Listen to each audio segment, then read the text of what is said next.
Welcome to Comrade Media's cultural program in Pursuit of Roots. We have been discussing the ancient culture of Kerala during the last 15 episodes. Now we are going to have the 16th episode. Its title, Introduction to Sangam Literature. We all know the literature of a particular period actually reflects the life of that particular period or era. Just like Sangam era, we are going to get the information. So our beloved versatile genius Dr. Mohan Varghese is with us. Sir, please out with your valuable information about Sangam literature and also Sangam era. Which period is our? The period under question, under consideration, is in fact the first 3 to 4 centuries of AD. AD. That is first century, second century, third century, up to 4th century AD is generally referred to as the Sangam era, Sangam period. That is Sangam era. Yeah. So Sangam, actually it is a time that depicts the culture, the life pattern, the vibes of the era.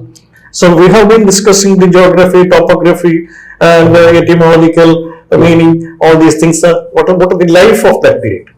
The life that is coming out in the form of literature, written by a number of poets and scholars. Poets and scholars. Scholars. They are actually called the Sangam. Does it really mean team? Sangam. It is not exactly a team, but the editing work is done by a team. These are poems, these are works of literature written over a long period of time. In fact, even in BC, maybe 3rd century, 2nd century, 1st century BC, the works have been there. They are collected, codified, tagged and classified and published by a group of scholars. Group of other scholars. Group of other scholars. These other scholars. Poets, scholars different from the publishers. Of course. See, the scholastic works of an era is collected and published by yet another group of scholars in the original name. The original name. The original name. Okay. That is why it is called the Sangam. Not that all the poets came together and wrote down poetry. Not like that. Poets have been writing poems over a long period of time. That is how the term Sangam, which in English it means group, a scholastic group, based in Mathura, in Pandya kingdom. So, which language they used? Understandably, presumably Tamil. Certainly Tamil, because that era, Sangam era, which is lasting for about 4 centuries, the first 4 centuries of AD, the only means of communication, the language in southern India, ancient Tamilagam, was Tamil. That was in Chera, Chola and Pandya and Ai kingdoms. And even Ejimala kingdom. These were the 4 major kingdoms during that period. Ejimala in North Kerala, that's in Kannur Kasaragod area, Ejimala. And the Chera kingdom, the present day Ernakulam, Thrissur, Palakkad, Malappuram, Calicut, that up to Kottayam in the south. That is the Chera kingdom. And also the Pandya land, maybe south of Pathanamthitta, Trivandrum, Kollam, and parts of Tamil Nadu, Mathura. The Pandya capital was Mathura. And then of course the Chola kingdom. That is the further northeast Tamil Nadu. the present day Northeast Tamil Nadu, with Kaveri Pumpattanam as the headquarters. By the way, let me ask one question. Yeah. You referred to 3 or 4 centuries. Yeah. Then more than one Sangham existed by ages. Exactly. There have been 3 Sanghams, 3 Sanghams. groups of scholars worked In various centuries. in various centuries actually. Oh. The first Sangham is called Muthal Sangham. Muthal means first in They Tamil. are separate. Separate. And they collected and classified and published a number of works. In fact, they are lost actually. We get inference about such a group Oh. from later scholars.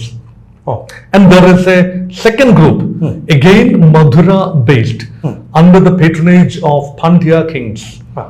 Because Pandya capital is The Mathura. first patronage, Again Madura. Madura is it is only Madura. the first Sangha patronage. Was first Sangha, second Sangham, and third Sangham, all were based in Madura, the present day Madura, Mathura. which happened to be the capital of the Pandya Pandya part of dynasty. Tamil Nadu. Pandya part of Tamil Nadu. And the final, that is called the middle Changam, the second Changam, Second, is called Idai Changam. Idai Idai means the middle. And the final one Ah. is called the Kadai Changam, the last Sangham. Kadai means the last. Last. So all the works of the Kadai Changam, the compilation done by the Kadai Changam are now with us. Clearly published. It is available now. Very much available. It is recovered and published again, preserved and published. Oh. So this is very authentic. Oh. From the third Sangham, the publications done by the third Sangham, we get an inference that the first and second Sangham existed. Actually, it's a continuation. Perhaps some of the poems are same, republished. So we cannot have the exact literature of that time. The first and third second- Sangham is Exactly available. That is very all. much available. They have actually further classified the third Sangham, classified the work into 3 categories. Ettutogai, that is the first category. Ettutogai. Ettu in Tamil means 8. 8. 8 in English. 8 Ettutogai means, it's a collection of 8 different kinds of work. That is Aka Nanur, collection of 400 poems on local history, the local culture, the love life, and family, and personal animosities or likes and dislikes. All these things were the themes of the one work called 400 works. That is called the Akka Nanur. Akka means inside. Inside. Then another 400 poems. That is called the Purananur. That's about the statecraft. That's about war, and that's about diplomacy. That's about foreign trade, etc. Puram means external. External. Affairs. Purananur. So Akananur, Purananur, Patittipatta.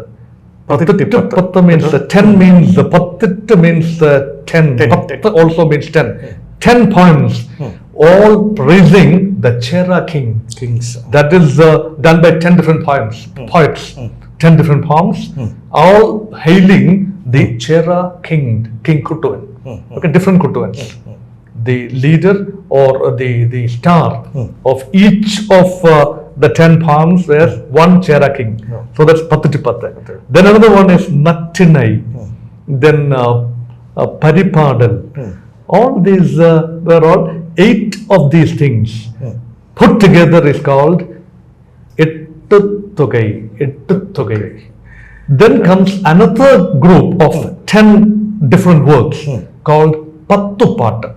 Then another group of literature, 18 different collections put together called Patinen Keed Kanak. Patinen means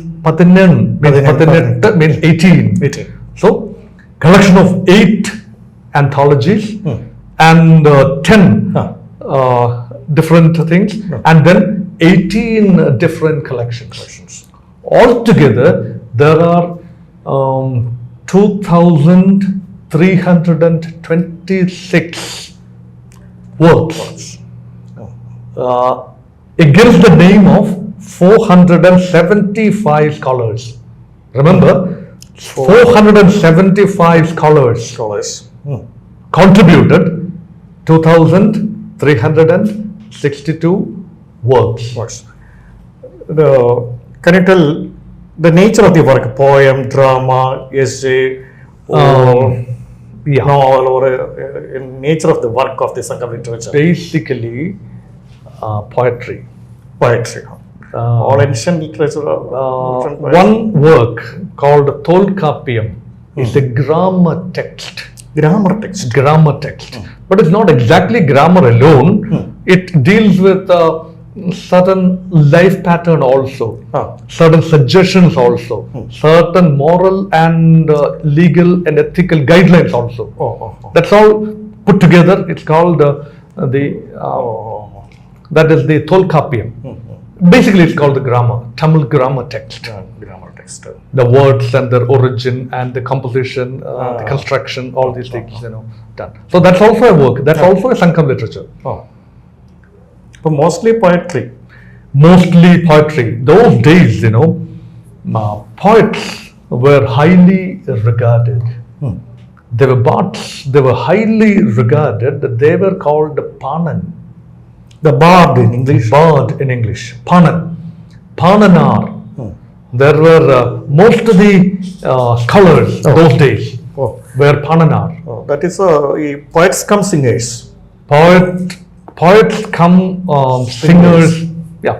Actually, it's a wire media between poetry and prose. It is basically poetry. Basically, But there are areas where you can see that it is more of a prose at times than poetry. But generally classified as poetry. Poetry. Kammattur Kannanar, Palai Gautamanar, Kappiyat Kappiyanar. They're all men, poets. They were all bards, Panans. And there were women also, women writers, scholars. Avvayar They were. was a Nachallayar. They're all women scholars. Kannanar, that's a man. Kannanar is a male poet. So they're all contributing the literature. They were dead and gone. But their works, which were orally transmitted over a long period of time, were compiled, taken from recollections of the yesteryears, the people from the yesteryears, then codified, classified, thematically arranged. I mentioned that it is arranged thematically, very, very thematically. Because war, if there is anything to do with war or external affairs or diplomacy between Chera, Chola, Pandya, or even between Tamilagam and ancient Rome, mostly they were classified as Purananur. If anything to do with love or family relations or business of the heart, they were all Akananur. It is domestic. It's domestic and foreign. And also thematic. The national and regal also. Legal. Regal. The third one, regal. Yeah, About kings. Something regal is coming up in Patutipata. That's about royal and regal. Royal and regal. Royal also regal. Anything to do with Maharaja. Maharajas. Certainly, that took Chera Maharaja. The Chera king, Kuttuvan. That is Patutipata. So it's all, when you take up a group of poems, you know what exactly could be the content.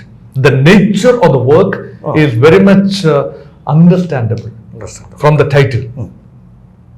From third Sangam, how many poets existed? Approximate number kind of. That is, altogether 475 is the number estimated now. Totally? Totally. The third Sangam. Third Sangam only? No, only third Sangam. First, second, we are totally unsure. We unsure. cannot get any authentic information about the number of poets whose works would have been collected during the first and second leg. Only The third leg. Third leg, certainly 475, not less than 475. authenticity of certain poets That's is correct. questionable. So that is why we say Ah. roughly 475. 475. Yeah. How many poems? That's what we discussed. More than 2,000 poems. Oh, you know. 2,000. That was what we were This saying. is an approximate. Yeah. Approximately between 2,000 and 3,000 Okay. poems have been collected. Thank you very much, sir, Yeah. for the valuable information. Okay. Thank you, everybody, for listening to us. Okay. Okay. Thank We you. will see in the next episode.